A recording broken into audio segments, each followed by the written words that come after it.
इस वीडियो को हमने 4 पार्ट्स में कवर किया है और ये उसका पहला वीडियो है। ऐसे ही 3 पार्ट्स आपके पास और आएंगे। सो बिना टाइम को वेस्ट किए आइए क्वेश्चंस स्टार्ट करते हैं। Life processes. सबसे पहले समझते हैं कि इसके नाम का मतलब क्या होता है। इसकी डेफिनेशन होती है हर लिविंग ऑर्गेनिज्म को अपने सर्वाइवल के लिए कुछ इसेंशियल एक्टिविटी कंटिन्यूअसली करनी पड़ती है, जैसे कि फूड लेना, एनर्जी बनाना, वेस्ट निकालना एक्सेट्रा। ये सारी एक्टिविटी लाइफ प्रोसेसेस कहलाती हैं। इनका मेन काम है एनर्जी प्रोवाइड करना, ग्रोथ और रिपेयर करना, वेस्ट को बाहर निकालना और रिप्रोडक्शन के लिए बॉडी को मेंटेन रखना। अगर इनमें से एक प्रोसेस भी रुक जाए तो ऑर्गेनिज्म मर जाता है या फिर वो आगे अपनी स्पीसीज को नहीं बढ़ा पाता।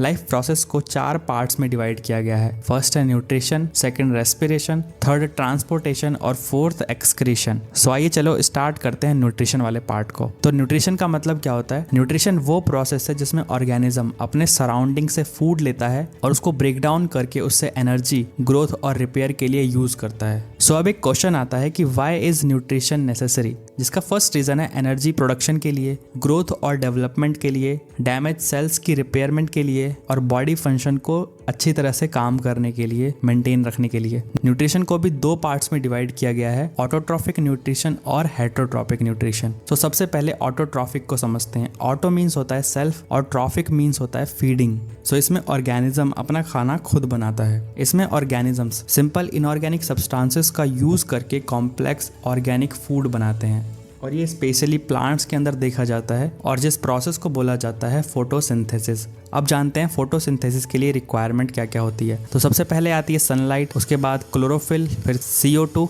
और फिर वाटर। क्लोरोफिल एक ग्रीन पिगमेंट होता है जो कि लाइट एब्जॉर्ब करता है और ये इसकी इक्वेशन रही, इसको याद कर लेना क्योंकि एग्जाम में कई बार पूछी जा चुकी है।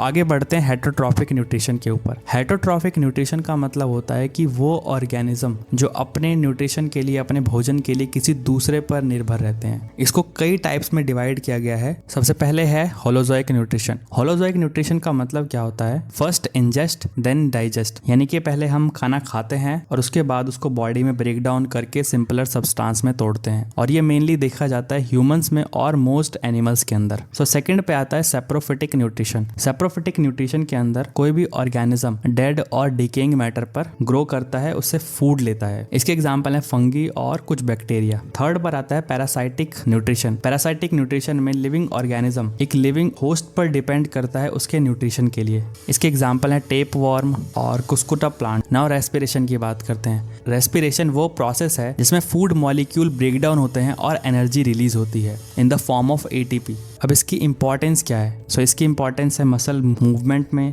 बॉडी की ग्रोथ में, रिपेयर में और एक्टिव ट्रांसपोर्ट ओवरऑल बॉडी में कराने के लिए।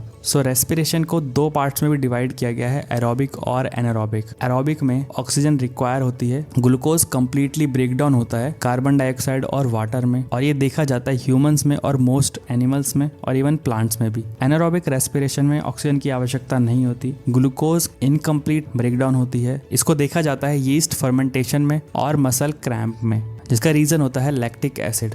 इसका थर्ड पार्ट है ट्रांसपोर्टेशन। इसके अंदर क्या होता है? बॉडी में डिफरेंट सब्सटेंस जैसे कि फूड, गैसेस, हार्मोन्स और वेस्ट को एक जगह से दूसरी जगह तक ले जाया जाता है। अब बात करते हैं ब्लड वेसल्स की। इसके अंदर बच्चों को बहुत ज़्यादा कन्फ्यूजन होता है, आज इस कन्फ्यूजन को ही खत्म कर देते हैं। सबसे पहले है आर्टरीज। आर्टरीज हार्ट से ऑक्सीजनेटेड ब्लड लेकर जाती है, वहीं वेन्स हार्ट से डीऑक्सीजनेटेड ब्लड लेकर आती है। और थर्ड पर है कैपिलरीज। कैपिलरी थिन वॉल्स होती हैं जो सब्सटेंस का एक्सचेंज करने में काम आती हैं। अब बात करते हैं ब्लड कंपोनेंट्स के बारे में। सबसे पहले है RBC। RBC ऑक्सीजन ट्रांसपोर्ट करता है। उसके बाद आता है WBC। WBC इम्यूनिटी प्रोवाइड करता है। तीसरे पर है प्लेटलेट्स। प्लेटलेट्स क्लॉटिंग में हेल्प करता है। और फोर्थ पर है plasma. Plasma transport medium provide करता है। ऐसे ही प्लांट्स के अंदर जाइलम और फ्लोएम देखा जाता है। जाइलम रूट्स से लीव्स तक वाटर और मिनरल्स पहुंचाता है और फ्लोएम फूड को पहुंचाता है लीव्स से बॉडी के दूसरे पार्ट्स तक और इस प्रोसेस को बोलते हैं ट्रांसलोकेशन। अब बात करते हैं एक्सक्रीशन की। एक्सक्रीशन बॉडी की वो प्रोसेस है जिसके अंदर हम बॉडी के मेटाबॉलिक वेस्ट को बाहर निकालते हैं। ह्यूमंस के अंदर इसका मेन ऑर्गन है किडनी,